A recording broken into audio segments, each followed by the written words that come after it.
इस मूवी की स्टार्टिंग में हमें एक लड़की को दिखाया जाता है जिसका नाम होता है एलिस, जो कि अभी अपने स्कूल में पढ़ रही है और उसकी क्लास के टीचर सेक्स एजुकेशन पर लेक्चर दे रहे थे। तो मर्फी ये बताती है कि भगवान ने केवल सेक्स को एक पर्पस के लिए बनाया है, जो कि हमारी जनरेशन को भी आगे बढ़ाना, और मैरिज से पहले हम लोग किसी के साथ कोई भी तरीके से सेक्स करते हैं तो वो गॉड के नियमों के खिलाफ है। तो एक लड़का उनसे पूछता है कि टीचर मास्टरबेशन करना भी गलत है? तो मर्फी कहती है हाँ, मास्टरबेशन करना भी गलत है क्योंकि गॉड हमें हमेशा देखता रहता है। तो मैरिज से पहले हमें हर तरह की सेक्सफुल चीजों से बचना चाहिए। क्लास खत्म होने के बाद लॉरा एलिस से मिलती है। एलिस लॉरा से पूछता है क्या तुम्हें पता था कि मास्टरबेशन करना पाप होता है? तो लॉरा कहती है हाँ, और तुम जो टाइटैनिक के सेंसिटिव सीन को रिवाइंड कर करके देखती हो वो भी करना पाप है। तो एलिस कहती है नहीं, मैं नहीं मानती, और वो अपने घर पर आ जाती है जहाँ वो कंप्यूटर पर ऑनलाइन चैट करने लगती है। तभी उसे कोई आदमी मेल से सेक्स फोटो भेजता है, जिसे देखकर वो एकदम अपना कंप्यूटर बंद कर देती है। जिसके बाद वो कंप्यूटर को दोबारा ऑन करती है और फोटोज को देखने लगती है। तो वो एलिस से उसके बारे में पूछता है तो एलिस उसको अपने बारे में बता देती है। वो कहता है कि तुम अपनी एक पिक भेजो।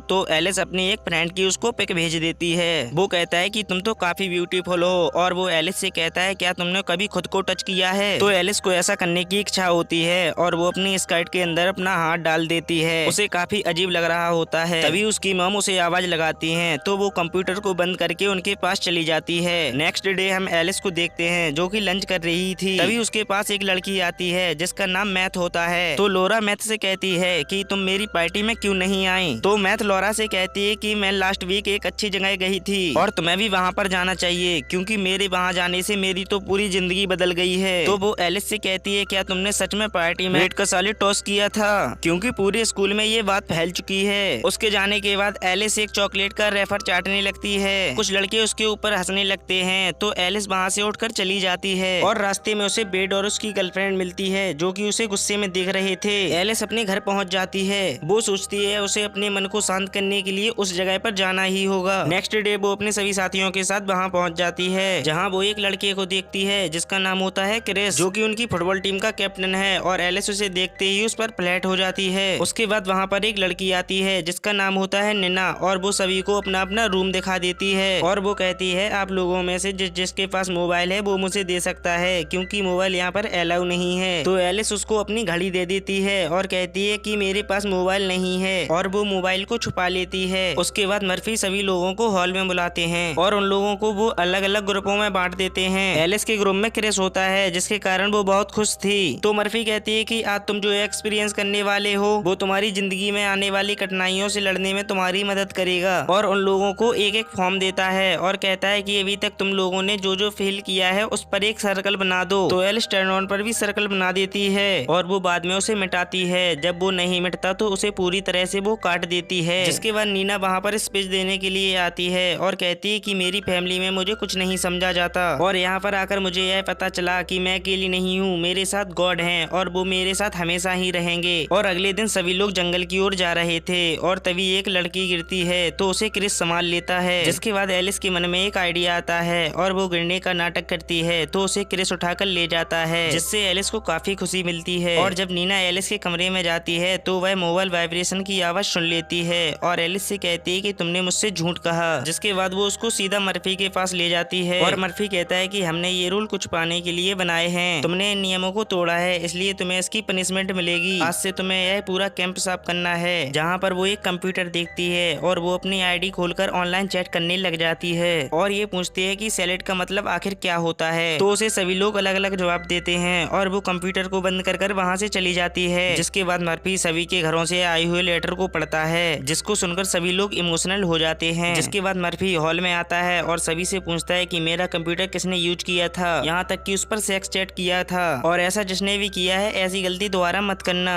क्योंकि गॉड सब कुछ देख रहा है। जिसके बाद मर्फी एलिस को अपने पास बुलाता है और कहता है कि तुमने फॉर्म में टर्न ऑन क्यों भरा? तो एलिस कहती है मैं पहले ही ये फील करती थी। जिसके बाद एलिस कैंप को साफ कर रही थी और वो खिड़की में से देखती है तो वह शॉक्ड रह जाती है जहाँ नीना एक लड़के को किस कर रही होती है, यहाँ तक कि वो उसे एक ब्लो जॉब भी देती है। तो एलिस तुरंत ही लॉरा के पास पहुंच जाती है और उसको वो सब कुछ बता देती है और लॉरा को विश्वास नहीं होता और वो कहती है कि तुम इतनी अच्छी लड़की के बारे में ऐसा कैसे कह सकती हो। और जब एलिस किचन साफ कर रही थी तो उसे एक आइडिया आता है। वो वेट के ब्रेसलेट को लेकर मर्फी के कंप्यूटर के पास रख देती है। जहाँ पर मर्फी आता है तो वह वह एक पॉइंट वीडियो चलाकर मास्टरबेशन करने लगता है और ऐसा देखकर एलिस को बहुत ज्यादा गुस्सा आने लगता है, क्योंकि जो गॉड के बारे में इतना ज्ञान फैल रहा था वही ऐसा करता है। और वो नदी के किनारे चली जाती है जहाँ पर क्रिस होता है और वो उससे बात करने के लिए एक जगह पर बैठ जाती है। तो उसे वो अचानक से किस करने लगती है और क्रिस भी उसे किस करता है, जिसके बाद वो दूर हट जाता है और कहता है कि तुमने मुझे टर्न ऑन कर दिया है, ये गॉड के नियमों के खिलाफ है। और शाम के टाइम सभी लोग प्रेयर कर रहे होते हैं, तभी एलिस मौका पाकर वहाँ से भाग जाती है और पहुंच जाती है वो पासी के बार में। और वहाँ पर वो एक गीना नाम की लड़की से मिलती है, जहाँ पर वो उससे कहती है कि आखिर लोग ऐसा क्यों करते हैं कि वो दिखाते कुछ और हैं और होते कुछ और हैं। मैं तो छोटी छोटी गलतियां करने से भी डरती हूँ। तो गीना कहती है कि मैं तुम्हारी बात समझ सकती हूँ, क्योंकि मैं भी तुम्हारी तरह एक ऐसे ही स्कूल में पढ़ती थी। जिससे वो दोनों काफी आपस में बातें करते हैं, जिससे एलिस को काफी अच्छा फील होता है। तो गीना कहती है कि चलो मैं तुम्हें ड्रॉप कर देती हूँ। और कैंप पर पहुंचकर एलिस गीना से पूछती है कि आखिर सेलिंग टॉस का मतलब क्या होता है। वो कहती है it means liking someone one holes, और वो इतना कहकर वहाँ से चली जाती है। और अगले दिन लॉरा आकर उससे कहती है कि मर्फी के कंप्यूटर में चैटिंग बेट्स ने की थी, और क्या तुम जानती हो